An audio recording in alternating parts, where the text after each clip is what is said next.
Before we begin, please be aware that there are caption transcriptions below the screen that you can refer to throughout the podcast. Please enjoy. 간단한 소개 먼저 한다면 여성으로서 서울대학교 전자공학 출신으로 최초의 박사이십니다. 그리고 추가적으로 University of Texas Austin, UT Austin에서 석사 과정을 완료하셨으며 카네기 멜론 유니버시티 CMU에서 박사 과정을 하셨어요. 지금 작년까지 한국공학학문원 부회장으로 활동하셨으며 현재는 고려대학교에서 기술경영전문대학원 경영고수로 활동하고 계십니다. 창의적인 생각과 그 다음에 자기만의 그야말로 그 주제에 대한 관심, 약간 요즘 얘기는 덕후 같은 기질이 있어야 된다라고 네, 봐요. 네, 맞습니다. 예, 근데 엔지니어는 그거보다는 자기만의 세계에 갇혀 있는 거는 별로 도움이 안 돼요.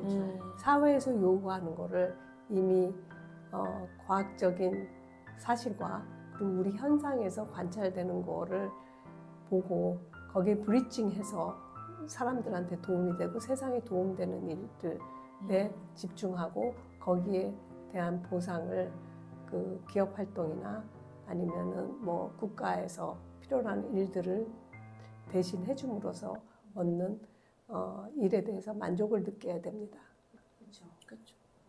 왜 그렇게 생각하면 약간 엔지니어들은 이렇게 순수 과학을 진짜 실제 세상에 사람들이 그냥 평범하게 사용할 수 있는 그런 프로덕트로 이렇게 만드는 게 목적이고 목표니까 아무래도 자기의 생각이 있어도 상대방을 먼저 생각하는 그게 있어야 할 것 같긴 해요. 맞습니다. 바로 그거예요. 내가 추구하는 방법이 있더라도 일단은 사회와 조직과 소위 얘기해서 엔지니어는 항상 일해야 되는 게 주어진 그 시간과 돈의 한계에서 문제를 푸는 능력이 먼저 요구됩니다. 그렇죠. 물론 자기가 하고 싶은 걸로 이제 완전히 새로운 것을 추구할 수 있어요. 그럴 때는 이제 자기가 창업을 해야 되겠죠. 그리고 그 새로운 방식에 대해서 같이 동조하는 사람들을 많이 모아서 투자와 조직을 새로 꾸려나가야 되는 게 엔지니어들이 하는 방식이라고 그렇죠. 봅니다. 그러면 저는 약간 궁금했던 게 그런 엔지니어로서 그런 필드에서 있으시면서 주로 약간 겪었던 고난 또는 뭐 역경이 있었는지 그리고 그런 거 있으면 주로 듣고 있는 학생들도 다 그런 게 미래에 그런 고난이 올 수 있는데 그런 필드에서는 어떻게 그런 고난을 넘기는지 조언을 주실 수 있을까요? 고난은 매일매일 있는 것 같아요. 과학자나 뭐 누구든지. 근데 이제 이 이공계는 사회과학 분야하고는 틀리게 사회과학은 사실은 자기가 만든 가설과 결과에 대해서 적당히 브리징을 해도 돼요. 내가 폄하하려고 하는 얘기가 아니라 여러 가지 가설과 여러 가지 설명은 다 그것 자체로 가치를 갖기 때문에 그걸로 뭐 문제가 되지는 않는데 이공계에서는 팩트 기반으로 해야 되거든요. 데이터 기반으로 증명을 해야 되고 그래서 그런 측면에서 이 자기가 만든 가설의 팩트가 이거를 증명해내지 못하는 순간들이 무지 많아요. 그렇죠. 그래서 거기에 대해서 그거를 어떻게 하면 증명을 하고 어떻게 하면 이게 항상 성립하고 똑같은 결과를 만들어낼 수 있고 그걸 어떻게 수치와 데이터로 설명을 해야 되느냐 그걸 만들어내는데 진척이 굉장히 느려질 수도 있어요. 그렇죠. 네, 그리고 방법을 바꿔야 되는 순간들이 매번 나타날 텐데 거기에 대한 판단, 이때까지 했던 거에 노력에 대한 좀 억울함 뭐 이런 거에 대해서 자기 컨트롤이 잘 돼야 되는 게 중요하다고 봐요. 그렇죠. 참 어렵긴 하네요. 그러면 혹시 어렸을 때도 그냥 아까 전에도 얘기하셨는데 처음에는 미대 전공으로 가시려고 했었잖아요. 그러면 처음부터 이런 스템이나 이공계에 관심을 있으셨던 건 아닌 것 같은데. 아니 미대를 간 거는 고등학교 때 결정을 한 거고요. 2학년 때. 그냥 고등학교 때. 예. 그 전에는 그러면 계속 과학자 이런 거를 그냥 생각하고 있어요. 네. 막연한 분야는 다 당연히 이공계로 생각하고 있었어요. 고등학교 입학하고 그랬을 때도. 그러면 어렸을 때 약간 말씀하셨듯이 이렇게 과학자가 되고 싶고 뭐 의사가 돼도 좋을 것 같다는 그런 말씀 많이 들으셨잖아요. 그렇게 많이 들으셨다면 왜 그런 분야에서 약간 고등학교 때는 그런 분야보다는 미대를 먼저 선택을 했던 거예요? 아, 친구 따라 강남 간다. 아, 그렇죠. 그럴 수 있죠. 그런 생각이 먼저 들 수는 있을 것 같아요. 저 입장에서도 이게 약간 미국을 가야 한다는 아니면 나중에 더 큰 세상을 가야 한다는 그게 약간 압박감이 있으니까. 그러면 만약에 이 경험에서 먼저 이제 대학교에 들어가셨을 때, 대학교에 들어가실 때 별로 친구분이 없으셨다고 말씀하셨잖아요. 그러면 주로 그런 외로움 속에서 박사님이 박사님이 가장 중요했던 약간 생각이나 가장 중요했던 목표 그런 게 주로 뭐였어요, 대학교 생활에서는? 대학에서 우리 시대에는 별로 여학생이 환영받지 못하는 시대였기 때문에 대학은 이미 갔고 졸업은 해야 되고 그래서 내가 조금 더 배워야 되고 어디까지 할 수 있을까? 그리고 이왕이면은 학부만 갖고는 특히 여학생인 경우에는 취업이나 뭐 이런 것도 불편하고 그렇죠. 예, 취업 시장도 없고 그런 일을 하고 싶지도 않았고 그래서 일단은 꼭 교수가 돼야 된다는 생각은 그때는 없었지만 박사는 난 할 수 있다라고 생각을 했어요. 처음부터. 박사는 난 어렵지 않을 것 같다는 그냥 막연한 생각을 했어요. 근데 실제로 굉장히 어려운 일인데 그렇죠. 그 당시에는 뭐 박사 할 수 있는 거 아니야? 그런 생각을 하고 공부를 해야겠다 그런 생각을 하고 유학을 가겠다는 계획을 세웠죠. 그러면 지금까지 여러 군데에서 일을 하셨었는데 이런 프로젝트나 뭐 주제들 같은 것 중에서 가장 흥미로웠던 건 무엇이었는지 좀 궁금하거든요.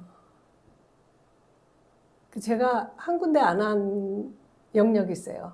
그러니까 순수 리서치 기관에서는 일한 적이 없어요. 진짜요? 그렇죠. 아예? 그러니까 왜 그러냐면, 그러니까 뭐 예를 들면 출연 연구소, 그러니까 국가가 운영하는 뭐 리서치 그 인스티튜트라든가 뭐 포닥을 한 적도 없고, 예. 그래서 그 순수하게 연구만 하는 곳에는 없었고, 저는 엔지니어링을 했기 때문에 처음부터 박사하면서도 회사에서 그 컨택이 왔을 때 큰 저는 거부감이 없었어요. 회사 네. 쪽에서 그 사실 회사 온 다음에 그 옛날에는 좀 박사가 드물었기 때문에 학교 오퍼도 좀 있었고 옮기려고 그 당시에도 심지어는 억셉트를 한 적도 있어요. 근데 안 갔어요. 근데 제 적성이 학교엔 좀 잘 안 맞다고 생각을 했는데 기업도 사실 여성이 일하기에는 소위 얘기해서 옛날 유리천장 뭐 그런 얘기도 있었지만 좀 많이 피곤하더라고요. 맞아요. 예. 확실히 그럴 것 같아요. 예. 그래서 학교로 옮긴 적이 있죠. 예. 그래서 옮기신 거구나. 예. 옮기고 나서는 좀 괜찮아요. 옮기고 거기도 학교도 학교 나름대로 폴리틱스가 좀 있고 그렇죠. 이게 또 회사같이 합리적인 조직이 좀 아니고 네. 약간 학교 특히 한국 대학이 도제 스타일의 옛날 그렇죠. 커뮤니티가 있어요. 네. 그래서 그게 굉장히 어려웠어요. 예. 적응하는데 조금 그러면 어려움이 많으셨겠네요. 예. 그래서 제가 항상 어느 조직을 가더라도 약간 이방인 내지는 아웃사이더로서의 시각을 많이 갖고 있는 사람입니다. 예. 그러면 저희 리스트를 보니까 되게 많은 그런 조직들에 왔다 갔다 하셨는데 그 중에서도 그러면 매번 갈 때마다 새로 적응을 해야 되는 거죠? 예. 그거 되게 어려울 것 같은데. 네, 잘 하시나 보네요. 여러 군데 가신 거 보니까 적응을 잘 하셨나 봐요. 네, 그런 거 되게 어려울 것 같은데. 그러면 이 한국공학 한림원 이 곳에서 그 부회장으로 계셨을 때 거기에 이제 잠깐 듣는 학생들이랑 청중분들은 그걸 모를 수도 있으니까 이게 어떤 거를 하는 데인지 그 부회장으로서 전 부회장으로서 소개를 좀 해도 될까요? 예. 한국공학 한림원은 이제 다른 나라 통합하려면 제가 그런 모임에 협회 뭐 인터내셔널 콜라보레이션 하는 거를 맡고 있었고 지금도 계속 커뮤니케이션 커미티에는 제가 우리 대표로서 활동을 하고 있어요. 근데 각 나라마다 특징이 있어요. 근데 우리나라는 굉장히 자랑스러운 건 뭐냐면 공학계의 인더스트리하고 학계가 그야말로 반반씩 참여를 해서 그 정말로 사회에도 이루어오면서도 그리고 앞으로 국가의 발전에 기여를 하는 그 여러 가지 소위 해서 이제 스트래티지라든가 해야 되는 일들, 비전, 미션 이런 것들을 항상 정립하고 어드바이스를 주고 뭐 이런 일도 하고 그다음에 서로 이게 분야가 있긴 있어요. 우리 공학관리원에 9개 분야로 지금은 7개에서 9개 분야로 늘어났는데 그 분야별로 사일로로 있는 게 아니라 우리가 항상 통합적인 사고를 갖도록 전 회원들이 다른 분야에서 진행되는 일을 각자 몸담은 분야에서 어떻게 그걸 인사이트를 갖고 어떻게 참여하고 도와줄 수 있는지 이런 거를 많이 그 토론하고 의논하는 그런 모임을 갖고 있어요. 네. 참 그것도 정말 중요한 것 같아요. 이게 주로 과학을 하든지 특히 순수과학 쪽을 하는 분들은 자기의 분야에 그렇게 집중적으로 일하니까 다른 분야들을 잘 모르고 근데 사실 이런 걸 들어보면 뭐 바이오피직스 아니면 케미컬 엔지니어링 이런 다양한 분야들을 들어보면 사실 섞인 분야들이 더 많잖아요. 그런 약간 섞인 분야들도 그쪽을 이렇게 탐험을 보고 그리고 약간 엔지니어 느낌으로 자기의 생각도 있지만 다른 생각들을 들어보는 그 힘이 정말 너무 중요한 것 같긴 하네요. 네. 그래서 이제 국가 발전을 위해서도 하고 우리 회원은 아니지만 미래 퓨처 회원이 될 만한 그 어린이들을 위한 프로그램도 굉장히 많이 하고 있어요. 청소년 어린이를 위한 뭐 그 공학 키트를 갖고 이제 원리나 물리나 그런 엔지니어링 그런 것도 하고 또 기업들을 대상으로 해서 기업에서 개발하거나 그 뭐 사업적으로 성공한 이노베이션 한 거에 대한 우리가 평가도 하고 소개도 하고 그 다음에 또 훌륭한 그 분들을 위해서는 여러 가지 상을 만들어서 그 다음에 축하해드리고 알리고 이런 일들도 하고 있습니다. 그러면 그런 일을 하면서 주로 다양한 뭐 엔지니어들 아니면 이노베이션을 하는 분들이나 사업가들을 많이 보셨을 것 같은데 그런 분들 중에서 박사님이 보시기에 가장 뛰어난 퀄리티나 아니면 주로 그런 쪽에서 성공한 분들이 아무래도 적잖아요. 그래도 적은데 그 성공한 적은 분들한테서 보면 이렇게 공통적으로 갖고 있는 그런 공통점이 있다면 어떤 걸까요? 여하간에 아무리 우리가 다른 분야에 대해서 흡수를 하고 토론을 하더라도 자기 전문성이라든가 이런 게 부족하면은 아무것도 할 수가 없어요. 그러니까 여기 있는 분들은 기본적으로 이제 박사급 뭐 그다음에 수년을 자기 영역에서 독자적으로 뭔가를 해오고 기여를 하고 그런 분들이 이제 회원의 기본 자격이에요. 그래서 그러다 보니까 이 하나하나 멤버들을 보면 다 훌륭한 분들이긴 하죠. 근데 이제 그 중에서도 역할이 많은 분들은 우리 공학할리먼 입장에서는 남한테 더 많이 공여를 하고 쉐어링 하려고 그러고 그다음에 이제 뭐 대학생들을 위한 멘토링 이런 것도 있어요. 그래서 그런 활동도 많이 하시고 좋은 그 친구들을 인센티브를 어떻게 하면은 마련할 수 있는가 이런 데 대해서 아이디어도 많이 내는 분들이 중요한 것 같아요. 그래서 이제 공학할리먼은 순수한 그 자기영역에서 전문 영역도 중요하지만 뭔가 사회에 환원하려고 그러고 기여하려고 그러는 분들이 활동이 많으면 더 훌륭한 분으로 인식이 되긴 합니다. 그렇죠. 사실 과학에서도 약간 이건 내 분야고 내가 성공해야 해서 이렇게 다른 사람한테 이렇게 공유를 안 하려고 하는 사람들이 있을 수도 있지만 사실 과학이란 이렇게 논문을 봐도 그렇잖아요. 이렇게 한 명이 논문을 절대 쓰지 않고 여러 명이 같이 하기 때문에 이렇게 여러 명이랑 이렇게 같이 소통을 하면서 공유를 하는 그 중요성도 있는 것 같아요. 그러면 현재는 계속 IT 분야 쪽에서 그 경험이 많으신 것 같은데 그러면 그럼 그 전 세계 IT 분야를 이제 꿈꾸고 있는 학생 또는 이제 여학생한테 줄 수 있는 조언이 있거나 아니면 뭐 생각하실 때 이런 리서치 필드나 이런 연구 필드가 요즘에 좀 흥미가 있는 것 같다 이런 게 있으시면 말씀드리면 감사하겠습니다. 예, 제가 뭐 다 알 수 없어요. 그거는 처음부터 말씀드리는데, 제가 한때 그 KT CIO였잖아요. 근데 그룹 CIO였어요. 그 뭐냐면은 그 KT 자체의 통신사뿐만 아니라 관계사들 전체 IT를 다 관장을 하고 있었거든요. 근데 그 보면은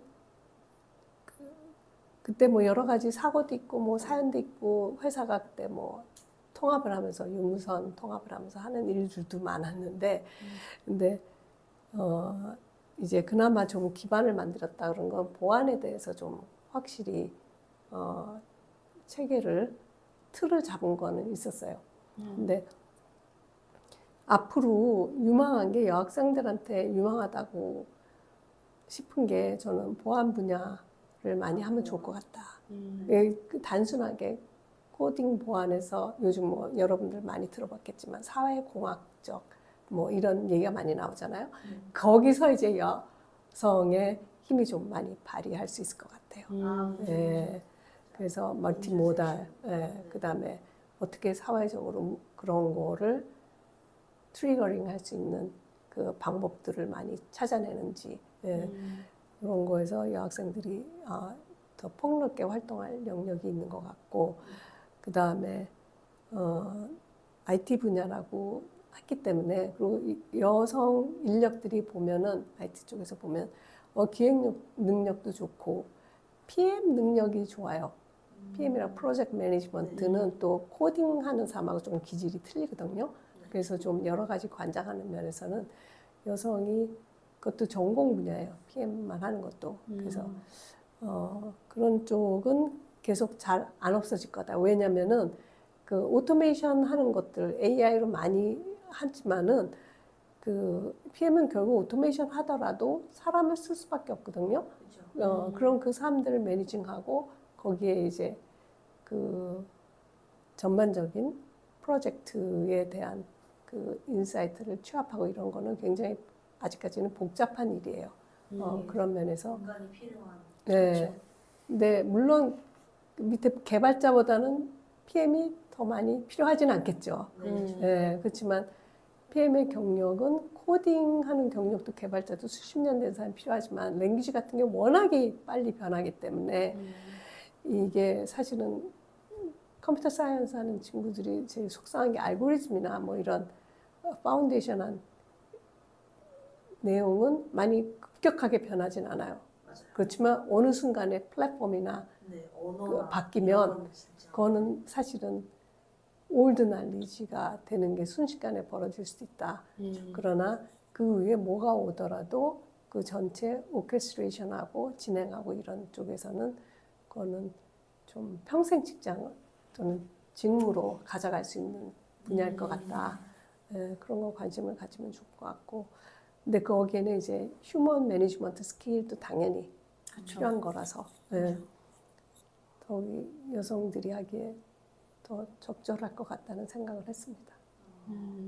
확실히 AI가 요즘에 많은 직장들이 이렇게 오토메이션으로 하기 때문에 가면 갈수록 사실 이게 스템 분야에서 당연히 어떤 면에서 스템 분야나 뭐 약간 공학 쪽이나 이게 더 좋을 것 같다 하면 더 좋고 AI가 이걸 커버하기 더 어렵지 않을까 싶을 수도 있지만 반대로 더 뭐 데이터를 정리하는 건 AI가 이제 순식간에 하니까 그런 쪽에서는 정말 그 차이를 보면서 그걸 잘 정하는 게 중요할 것 같은데 그러면 만약 여기 듣는 학생들도 많을 텐데 학생들이 나중에 AI를 사용해서 공부를 하는 것도 중요하잖아요. 사실 그럴 경우에는 주로 이과를 공부하는 학생들을 위해서 AI를 어떻게 사용하는 것을 추천하세요? 제가 아는 게 진짜 이거야말로 제한적일 수 있어요. 근데 AI가 지금 우리 손 안에 있는 거는 검색의 많은 부분을 AI를 갖고 하는 게 좋아요. 그러니까 검색 수준에서 검색에 AI를 써서 하는 검색은 적극적으로 써야 된다. 그쵸. 내가 검색해서 그다음에 페이지를 뭐 10페이지를 넘어가면서 본 거를 서머라이즈하고 그 10페이지를 넘어갔다는 건 내가 찾고자 하는 구탱이를 못 찾은 얘기거든요. 그러니까 그런 것들을 AI를 써서 AI 검색을 하면 그만큼 많은 폴폴리오에 대한 거를 모두 정리를 해주기 때문에 그 이피션시 측면에서 적극적으로 써야 되는 게 맞고요. 그다음에 왜 그러냐면 검색하다가 딴 걸로 빠질 수가 있거든요. 맞아요. 제일 이건 중요한 게 진짜 사람이기 맞아요. 때문에. 이건 진짜 아, 맞아요. 네. 검색하다가 진짜 나 분명히 이거 하나 찾으러 왔는데 알고 보니까 딴 거를 딴 걸 보고 딴 있어요. 거를 막 이렇게 공부하고 있어요. 나 이거 왜 하고 있었더라? 막 이렇게 하다 네. 보면 이게 라빗홀로 엄청 쉽게 맞아요. 빠지더라고요. 네. 위키피디아 페이지만 막 여러 그렇지. 개씩 그게 막 또 딴 게 이렇게 뭐지? 르르르, 네, 관심의 분야가 막 변해요. 근데 그걸 시간을 내가 많아갖고 그거를 놀이처럼 하면 괜찮은데 우리 놀이는 딴 거 하고 싶잖아요. 그죠? 그쵸. 그러니까 원래 찾고자 하는 건 목적은 해놓고 그게 관심 있는 거는 뭐 캡처를 해놓던 아니면은 그 해시태그를 몇 개를 준비를 하고 나중에 보강을 하는 건 좋지만 일단 찾고자 하는 거에 먼저 답 빨리 찾기에는 AI 검색을 해서 원하는 목적을 빨리 찾는 거는 습관해야 돼요. 그러니까 그게 옛날에는 그 수학 또는 산수 시험 볼 때 계산기 못 쓰게 하다가 계산기를 써. 거기에 머리 쓰지 말고 더 복잡한 과정이나 방법에 대해서 여러 가지를 고민해봐. 이렇게 하느라고 계산기를 쓰고 검증을 할 때 계산기로 빨리빨리 검증해봐. 거든요. 그러니까 그런 식으로 AI 툴을 많이 활용하는 게 너무 중요한 것 같아요. 그렇죠. 그게 정말로 학생들이 주로 약간 AI를 보면 아 나는 내 실력을 발휘하기 위해서는 AI를 좀 적게 써야 해 이런 생각도 들 수 있는데 그것도 맞아요. 어떤 그쵸. 면에서는 사고의 깊이를 하려면 내 뇌를 엔진으로 해야 되는데 그쵸. 모든 걸 AI 하다 보면 어느 순간 예를 들면은 폰 없이 못 나가는 사람. 맞아요. 네. 맞아요. 그게 되면은 난 뭐지? 이렇게 될 수도 있을 것 같아요. 그거는 정말로 위험한 이제부터의 일이죠. 네. 한 뭐 10년 안은 좀 어렵지만 모든 사회 뭐 5년 뒤에 바뀐다 뭐 이러지만 제가 보기에는 20년 내에는 위험한 징조가 많이 나올 것 같아요. 그렇죠. 참 AI가 요즘에 무거운 주제이긴 하죠. 예. 여러 가지로서. 그럼 AI 분야 쪽에서 그 일을 하신 적은 있나요? 아니면 아니요. 그런 분은 아닌가요? AI는 최근 AI는 저는 2018년 챗GPT 3 네. 이후가 본격적인 AI고 그 전에는 그냥 올드 컨셉의 AI가 진행되었다고 보시면 돼요. 그러니까 그런 프로젝트는 하는 게 있죠. 데이터를 말거나 머신 러닝을 하는 내가 컨설팅하고 고문을 있는 회사도 그런 회사니까. 근데 그렇지만 본격적인 그 AI 파운데이션을 개발하고 이런 거는 사실 정말 빅테크 외에는 할 수가 없어요. 그렇죠. 네. 데이터가 그만큼이 필요하니까. 진짜. 뭐 데이터라는 게 왜 필요하면 자기 그 파운데이션 모델 검증하기 위해서 필요한 거고 그 파운데이션 모델이라는 건 정말 조금씩 트윅해서 다 자기 거라고 얘기할 수도 있어요. 근데 그거를 성능을 봐야 되는데 네. 그 성능도 지금은 성능할 수 있는 벤치마크 툴에 대한 것도 사실은 지금은 거의 차별화가 안 된다고 얘기하는 수준까지 올라와 있거든요. 네. 근데 이제부터는 진짜 실전 게임에 AI들이 어떤 아웃풋을 내느냐가 그 AI를 갖고 있는 회사의 그 퍼포먼스가 이제 나올 것 같아요. 그렇죠. 그러다 보니까 이제 패러다임 얘기가 나오는데 주로 이제 지금 현대 사회에서는 AI가 아무래도 현재 패러다임 이렇게 부르잖아요. 그러면 그렇게 말하면 미래에 박사님이 보시기에는 이제 AI도 있지만 사실 뭐 공학 쪽이나 순수과학 쪽이나 약간 이과 쪽에서 다양한 이제 떠오를 것 같은 약간 기술들이 있을 거 아니에요. 그게 양자역학이 됐든 아니면 뭐 그게 요즘에는 또 보니까 다양한 뭐 바이오피직스를 사용해서 뭐 수술을 더 쉽게 하든지 그런 게 많은 것 같은데 박사님 보시기에는 학생들이 이런 쪽 분야에 어떤 분야를 조금 더 추구하는 걸 선호하시는 것 같아요. 약간 아까 전에는 좀 더 그 뭐 프로젝트 매니지먼트 그런 쪽을 말씀하셨는데 그 과학 분야 자체를 말씀하신다면 그러면 어떤 쪽이 좋을 것 같아요? 사람들이 다 지금 그 퀀텀 쪽으로 퀀텀 컴퓨팅 쪽에 필요한 그 여러 가지 요소 기술에 대해서 사람들이 관심이 많고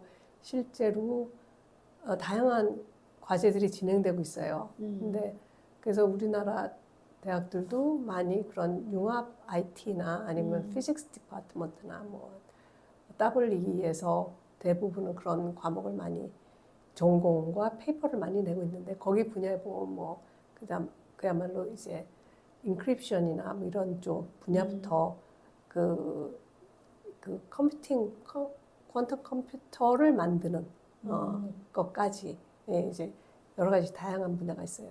근데 그 퀀텀 컴퓨팅을 만든다면 그 밑에는 수많은 또 그 베이직 리서치들이 진행이 돼야 되거든요. 그러니까 그런 쪽에 지금 많이 진행이 되고 있고 그런 식으로 얘기한다 그러면은 이 지금과 같은 컨센트레이션 그 레이트로 보면은 이게 시간의 차이는 좀 있겠으나 5년에서 10년 내에는 그쪽에 시장이 열릴 것 같다. 시장 내지는 우리 사회에 적용되는 게 이제 눈앞에 와 있다라고 볼 수는 있어요. 근데 아직도 지금까지는 리서치 단계이기 때문에 학생들이 지금부터 커온다 그러면 그때 만개에서 그러니까 만개라는 게 그야말로 잘 성공되고 여러 가지 방향으로 이제 구체화가 되면 리서치할 분야들이 세분화돼서 많이 나올 것 같아요. 근데 그 여전히 그 아까 얘기한 거를 다시 정리하면 세분화된 베이직 분야는 안 변한다는 거죠. 그러니까 재료, 소재를 연구를 하던 아니면 디바이스를 만드는 방법을 하던 예, 그다음에 그 컴퓨터를 네트워킹하는 방법을 이 퀀텀 컴퓨터의 소자 특성에 맞게 새로 구성을 하던 예, 그다음에 새로운 컴퓨팅 알고리즘을 만들던 그다음에 어떻게 지금 제일 많이 당장 관심 있는 건 뭐 인크립션 얘기 많이 하는데 그런 거에 대해서도 어떤 것을 지금 현재 디지털 컴퓨팅에서 어떻게 바꿔야 되는지 그러니까 이런 것들이 기존에 하고 있던 학문에서의 변화를 가져오는 거기 때문에 전공은 여전히 이런 다양한 분야에서 수요가 많을 것이다. 할 일이 또 많고 네, 그렇게 봅니다. 예를 들면 그쪽이 하나 있고 그다음에 에너지 측면에서는 여전히 뭐 재생에너지 때문에 얘기를 많이 하지만 재생에너지 내추럴에서 이제 에너지를 하비스팅 한다 그러는데 그 뭐 심지어는 우리 걸어다니는 마찰열, 소리열에서도 뭐 에너지를 뽑아낸다 그러는데 그 에너지 이피션시는 기본적으로 네, 연력학 법칙에 딱 원칙이 있기 네. 때문에 한계가 있어요. 그러니까 아주 정말 내가 갑자기 동굴에 갇혔을 때 어떻게 서바이벌 할 거냐 하는 한계적인 기술에서 필요한 건 될 거예요. 그런 기술은 우주로 우리가 진출할 때 필요한 기술일 수도 있어요. 그렇지만 그게 그 우리 전체 70억, 80억 인구한테 지금 쓰이는 거는 프라이어리티는 좀 떨어질 것 같긴 해요. 근데 그런 것도 관심 있는 친구는 그쪽에 할 수가 있고 큰 에너지 차원에서 할 수 있는 일이다. 그런 환경에 그 좀 신경을 많이 쓰는 친구들은 그런 거를 그 니치 그 테크놀로지 분야로 할 수도 있다. 그러나 머저리티는 지금 에너지는 자연 환경보다는 그 서스테이너블 에너지, 지속 가능한 에너지를 한다 그러면 뉴클리어 에너지의 뭐 다음 세대에 대해서 퓨전 뭐 어렵긴 하지만 퓨전이든 아니면은 그야말로 그 여러 가지 마이크로 스케일, 뭐 미니 스케일 뭐 이런 식으로 핵 그 발전소 개념을 매핑한다든가 뭐 이런 것들 셀프 서스테이너블한 그 에코시스템에 대한 거를 연구한다든가 뭐 이런 것도 그거는 정책적으로 우리가 묶어왔던 분야인데 지금은 사회 정치적인 거가 보면은 이미 판도라 박스는 열려 있는 상태이기 네, 때문에 맞아요. 순기능을 하는 거에 대해서도 상당히 많은 시장과 그다음 과학적인 이슈가 많을 것이다 이렇게 보고 있어요. 그러네요.